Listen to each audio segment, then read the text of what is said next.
Hello और welcome. आज हम इंग्लिश पोएट्री की एक बहुत ही खूबसूरत कविता में गहराई से उतरेंगे और उसके असली मतलब को समझेंगे। तो जिस कविता को हम एक्सप्लोर कर रहे हैं उसका टाइटल है the riches of a poor man's mind. इसका मतलब हुआ एक गरीब आदमी के मन की दौलत। हम इसके एक छोटे से लेकिन बहुत पावरफुल हिस्से पर फोकस करेंगे। टाइटल से ही हमें एक क्लू मिल जाता है कि यहाँ दौलत का मतलब शायद पैसों से नहीं बल्कि किसी और चीज से है। तो चलिए शुरू करते हैं। कवि यानी जो स्पीकर हैं वो एकदम साफ और सीधी बात से शुरुआत करते हैं। वो कहते हैं आई एम नॉट रिच, यानी मैं अमीर नहीं हूं। और फिर कहते हैं नॉर द फ्यूचर एयर, जिसका मतलब है ना ही मैं भविष्य में किसी विरासत का मालिक बनने वाला हूं। कैसी विरासत? चमकते सोने या चांदी के ढेर की। तो पहली ही लाइन में उन्होंने साफ कर दिया कि उनकी फाइनेंशियल सिचुएशन क्या है।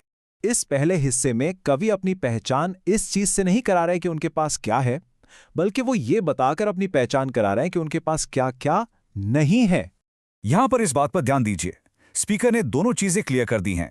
प्रेजेंट यानी अभी, आई एम नॉट रिच, उनके पास कोई दौलत नहीं है। और फ्यूचर यानी भविष्य, नॉर द फ्यूचर एयर, उन्हें विरासत में भी कुछ मिलने की कोई उम्मीद नहीं है। तो ये उनकी गरीबी की एक परमानेंट, स्थायी सच्चाई है। अब यहां से चीजें बहुत इंटरेस्टिंग हो जाती हैं। स्पीकर अपनी गरीबी को डिस्क्राइब करने के लिए एक अमीर आदमी के घर की तस्वीर बनाते हैं। वो उन चीजों की लिस्ट गिनाते हैं जो वहां होती हैं लेकिन उनके पास नहीं है। एक तरह से ये उनकी कल्पना की दुनिया है। इस लिस्ट में सबसे पहली चीज है महंगा रंग बिरंगा मार्बल का फर्श। यहां मार्बल ब्लशिंग का मतलब है चमकता हुआ, हल्का रंग सा लिए हुए मार्बल। और 1000 वेरिड डाइज का मतलब है हजारों अलग अलग रंगों वाला। तो वो एक ऐसे खूबसूरत फर्श की कल्पना कर रहे हैं जो उनके पास नहीं है। अगली चीज है गिल्डेड चेयर। गिल्डेड का मतलब होता है सोने की पतली सी परत चढ़ी हुई। तो ऐसी कुर्सी जिस पर सोने का पानी चढ़ा हो, जो साफ साफ शानो शौकत और अमीरी की निशानी है। और ये लाइन तो कमाल की है। ये हमें ग्लोबल लग्जरी की दुनिया में ले जाती है। स्पीकर सिर्फ किसी आम कुशन या कारपेट की बात नहीं कर रहे हैं, वो उन खास महंगे कालीनों की बात कर रहे हैं जो पर्शिया यानी आज के ईरान या टर्की के किनारों से लाए जाते हैं। ये चीज़ें दूर देशों से आती हैं। दौलत की कमी का मतलब सिर्फ चीज़ों की कमी नहीं होता। यहाँ स्पीकर कहते हैं कि उनके पास कोई मीनियल यानी नौकर चाकर भी नहीं है जो दरवाजे पर knell यानी घंटी बजने का इंतजार करे और फौरन हाजिर हो जाए। तो उनके पास ऐसी कोई सुविधा, कोई आराम नहीं है। अब आगे बढ़ते हैं और देखते हैं कि ये कविता कैसे आगे बढ़ती है। यहाँ इस बात पर जोर दिया गया है कि ये जो अनमोल चीज़ें हैं ये दूर दराज के इलाकों से आती हैं।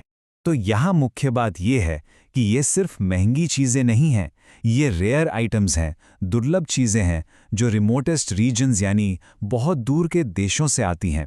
ये वो चीज़ें हैं जो अमीर आदमी के घर को ग्रेस देती हैं, उसकी शोभा बढ़ाती हैं। और ये सब चीज़ें स्पीकर के घर में वांटिंग हेयर हैं, यानी उनके यहाँ इनका दूर दूर तक कोई नामो निशान नहीं है। अब यहाँ से कविता एक फिलोसॉफिकल, एक दार्शनिक मोड़ लेती है। कवि अब गरीबी और किस्मत के बारे में एक बहुत ही ज़रूरी सवाल उठाते हैं। ये सोचते हैं कि क्या गरीबी किस्मत का खेल है? क्या ये गरीबों की नियति है, उनका डेस्टिनी है कि उन्हें ये सब चीज़ें कभी नहीं मिलेंगी? देखिए, यहाँ कविता ब्लाइंड फेट यानी अंधी किस्मत के विचार को स्पीकर की अपनी जमीनी सच्चाई से टकराती है। एक तरफ है किस्मत का आइडिया कि दौलत किससे मिलेगी ये वो तय करती है, लेकिन दूसरी तरफ है स्पीकर की रियलिटी, उनकी हकीकत जो बहुत सिंपल है। These are not things these eyes have ever seen. उन्होंने ये चीजें कभी अपनी आंखों से देखी ही नहीं। और ये इस कविता की शायद सबसे ज्यादा असरदार लाइन है। स्पीकर कहते हैं कि हालांकि उन्होंने इन चीजों को देखा नहीं है, लेकिन their proud names have sounded in this year, यानी इन शानदार चीजों के बड़े बड़े नाम उनके कानों में जरूर पड़े हैं। ये लाइन जानकारी और अनुभव के बीच की जो गहरी खाई है उसे दिखाती है। तो इस पूरी कविता के इस सफर के बाद आखिर हमें क्या मुख्य बातें समझ में आईं? Let's summarise. तो समरी ये है, पहली बात, कवि अपने जिंदगी को उन चीजों से डिफाइन करते हैं जो उनके पास नहीं है। दूसरा, वो अमीरी की एक ऐसी दुनिया की कल्पना करते हैं जिसके बारे में उन्होंने सिर्फ सुना है। तीसरा, ये कविता सुनने और देखने यानी ज्ञान और अनुभव के बीच के फर्क को हाईलाइट करती है। और आखिरी बात कि गरीबी सिर्फ पैसों की कमी नहीं है, बल्कि सुंदरता और आराम की पूरी दुनिया से दूरी का नाम है। और ये पूरा एनालिसिस हमें एक आखिरी सवाल पर लाकर छोड़ देता है। अगर ये सारी मटेरियल यानी भौतिक चीज़ें स्पीकर के पास नहीं हैं, तो फिर कविता का title the riches of a poor man's mind का क्या मतलब है? आखिर वो कौन सी रिचेस, कौन सी दौलत है जो स्पीकर के पास सच में है? मैं उम्मीद करता हूं कि इस कविता का ये एनालिसिस आपको अच्छा लगा होगा और आपके लिए मददगार साबित हुआ होगा। ऐसे ही और कंटेंट के लिए सब्सक्राइब जरूर करें। Thank you.